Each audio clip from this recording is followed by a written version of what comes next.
The term Alterhuman is very broad, and to be honest, it can be confusing for a lot of people. Kids get accused of faking therianthropy because they don't actually know what it means. In this video, I'm going to be talking to several of my friends, and we are going to explain what common Alterhuman terms mean, and stories of how we actually discovered our Alterhumanity.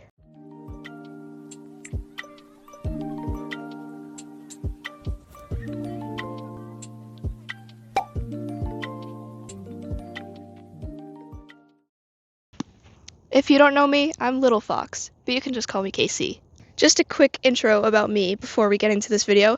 I've been making YouTube videos for about 2 years now, and my videos range from trending audios to dragon puppets to quadrobics. I'm a therian as well as a fictionkin. I decided to start this series because there's not a lot of channels on YouTube, at least, that make educational therian content. By the way, I have lots of ideas for more future videos in the series. However, if you have some ideas, you can always comment down below, and maybe I'll make one. I'll use your ideas and I'll make those videos. I'll make them happen. Thank you. Now we can talk about what it means to be an Alterhuman. I'd also like to mention that I am using a script for this video because I have a lot to say. So if you see me looking down, that's just what I'm doing. Don't worry about that. Before we get into personal stories, I'd like to quickly remind you about some common definitions and terms that are related to therianthropy. Because, let's be honest, the definitions, they change quite often. So let's discuss what everything actually means first. So Alterhuman is the big umbrella term that encompasses all of the other subterms, sublabels, if you want to call them, such as therian, otherkin, fictionkin. The definition for Alterhuman, according to the Alterhuman wiki, is, and I quote, someone who experiences an internal identity that is beyond the scope of what is traditionally considered being human. Basically, you can choose to call yourself an Alterhuman if your identity is not on the line of traditional humanity. However, you've probably heard of the term therian or therianthrope. When I first discovered, also called awakened, as a therian back in around fall of 2023, the rough definition of therianthrope was more specific and excluding various other identities. It was somewhere along the lines of someone who identifies non-physically as an animal. However, over time, things change. Definitions can change. For example, the definition of therian has changed to focus on inclusion and also include physical therians, and also specified that this identity is due to involuntary experiences, meaning you cannot choose to be a therian. This community is all about inclusion, but it isn't always successful. But that's a topic for a different video. Speaking of different videos, this video will not go into the roots of therianthropy, aka what a physical therian is, what a spiritual therian is. We're not going to go into that. That's for a later video. We will also not be talking about fictionkinity or other Alterhuman identities. We're going to specifically focus on therian for now. This video is about specifically finding yourself as a therian and other experiences that go along with it.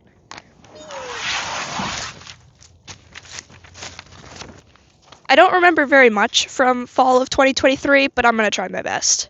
I had been making dragon puppets for around 6 months by then, and the online therian communities and the dragon puppet community, they largely overlap. So eventually I started seeing videos of people doing quadrobics and making masks, and immediately I was hooked. I wanted to do that too.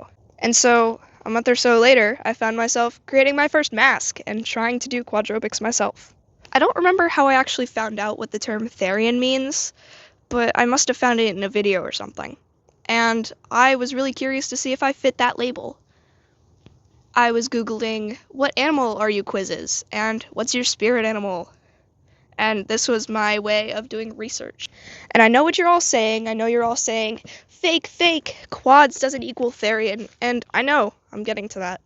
Huge red flag warning. I was taking quizzes to figure out which animal I was journaling, I was doing meditation, and eventually I landed on gray fox and gazelle. I don't know exactly how I got to those. And then I made my YouTube channel and I started uploading videos, and around then was when I really discovered what the word actually meant. So, why did I really want to be a therian? I was really lonely back then, and I wanted some people to talk to.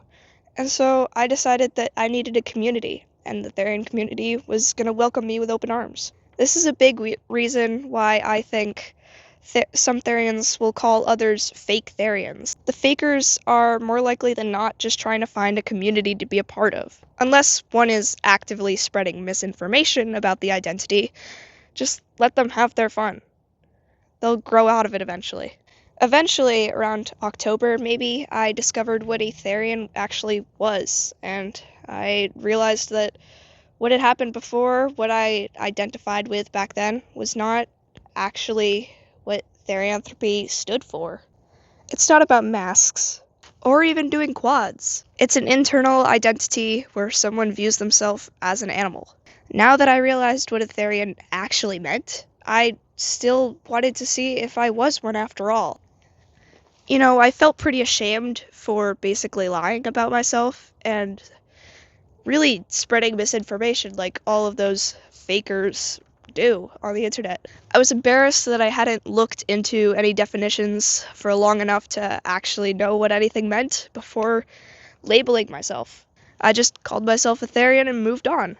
Every day, I wrote down my experiences that I thought were pretty animalistic and not a normal thing a human experiences. I wrote down everything, even from when I was younger.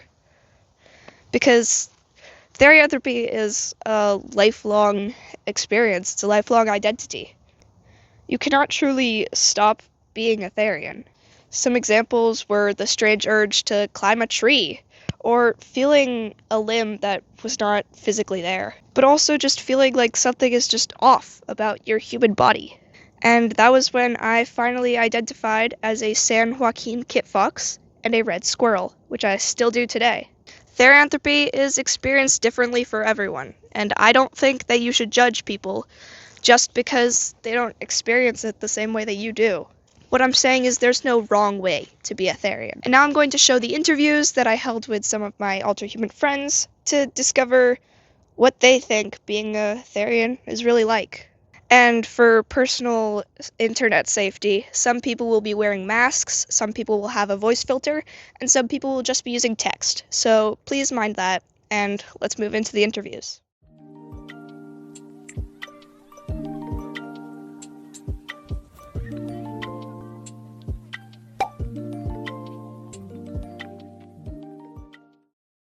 When did you awaken? 3 years ago. Around 2018. Late December of 2023. I was questioning if I was an Alterhuman for a while now. For the past couple of months, I had been having these feelings of like, I want to go home, even though I was in my house. And then when I found out about this community, I really felt at home. How would you define therian? Someone who involuntarily identifies as an animal in any form, like physical, mental, spiritually, like any of that. In the past, in one of your past lives, you were that animal. It's like a special connection between them. Someone who identifies as an animal involuntarily on a non-physical level. So, as long as you just know you're a human, that separates it from being mental illness. So, as far as I'm aware, I don't usually use the term therian to describe myself. How do you define fictionkin? Fictionkin is when someone identifies as a fictional character.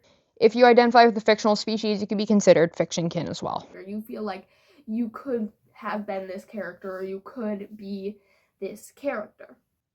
A lot of people who are fictionkin obviously are aware that the character is fictional. I feel like that's a common misconception. You can also be a fictionkin by relating so strongly to a character that you end up identifying as it. It's just such a strange concept. How do you define alterhumanity? Alterhumanity is people who do not identify as human, usually involuntarily. A lot of things could be considered under it, and a lot of them are spiritual or psychological phenomenon. Alterhumanity includes things like therians, otherkins, fictionkins. It also includes people who may believe they are non-human due to a psychiatric condition. Alterhumanity is the umbrella term for therian and fictionkin. There are a bunch of other terms under the Alterhuman umbrella. While if it causes distress to the person, I do think it should be treated. I also think it should be normalized. What was your identity back when you first awakened, and how does it compare to now? When I first awakened, I didn't know a lot about the community and the identity. Therianthropy is still a mixed subject for me. Fictionkin has been a lot more cut and dry for me.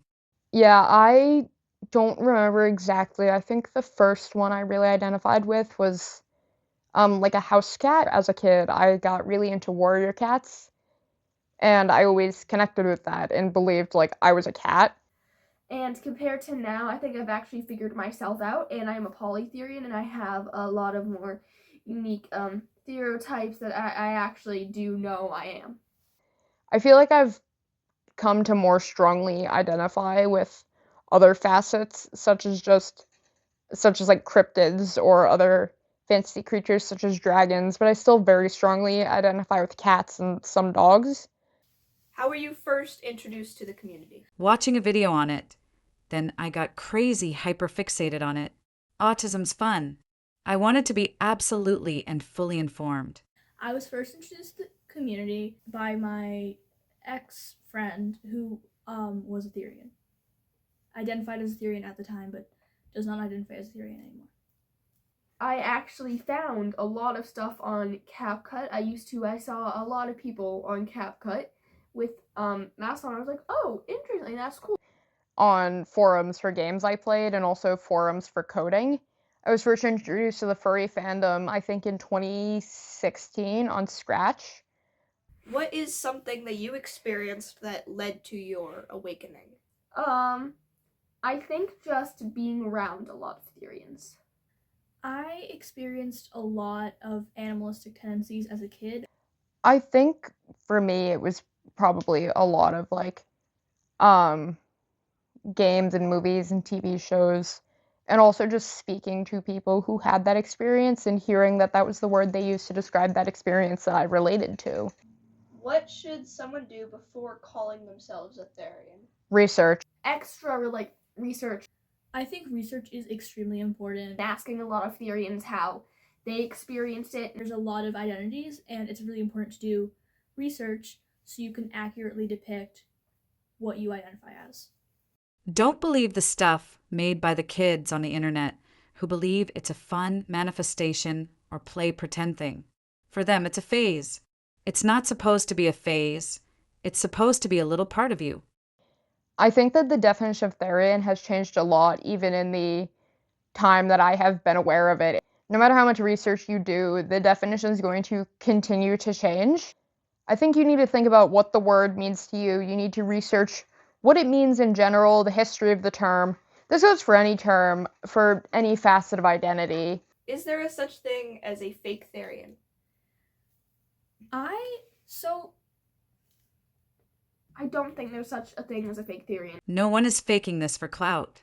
There's no reason to fake it. If you feel at home in this community, no one is going to keep you out of it just for not fitting into a certain box. I experience it differently. Some people don't have shifts. Some people do have a lot of shifts. Some people don't wear gear. Some people do wear gear. Like, everybody's different. I don't think there's a fake therian.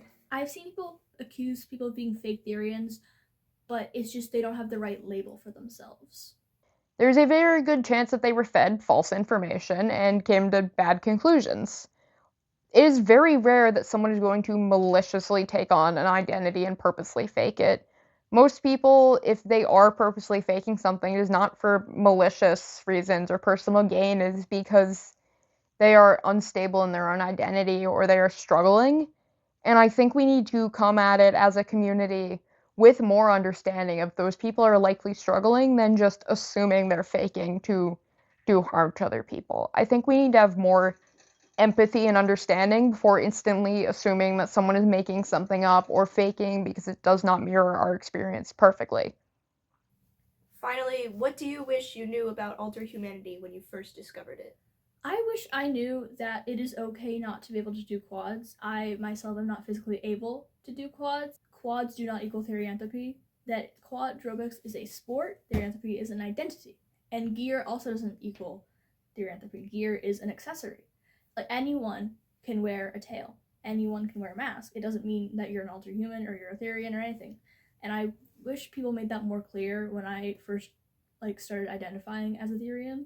It's okay if you're a therian and you don't want to leave your human life behind and become that animal. I'm a therian, but the most I want to do is shapeshift. You can still have a human life and be a chill person. I think I wish that I knew just how broad of a spectrum it is, and also that it means something different to everyone, but I wish that more people understood just how varied the experiences are between different people, and that I was shown more experiences than just those documentaries where it's like, I believe I'm a wolf inside, or one where it's like, my life is a teenage dragon. If you take anything away from this video, it should be that everyone's experiences as an Alterhuman are different. And just because you don't relate to every single thing about another therian does not mean that you cannot identify as one.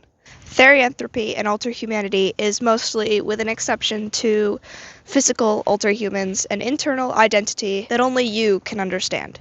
Just because you want to be part of a community and you enjoy doing things such as quadrobics, for those reasons that do not make you a therian. That concludes the first episode of Being Alterhuman, and like and subscribe and comment down below what other video ideas I can touch on. And I'll see you in the next episode, which will be titled, Why Do You Call Yourself a Therian?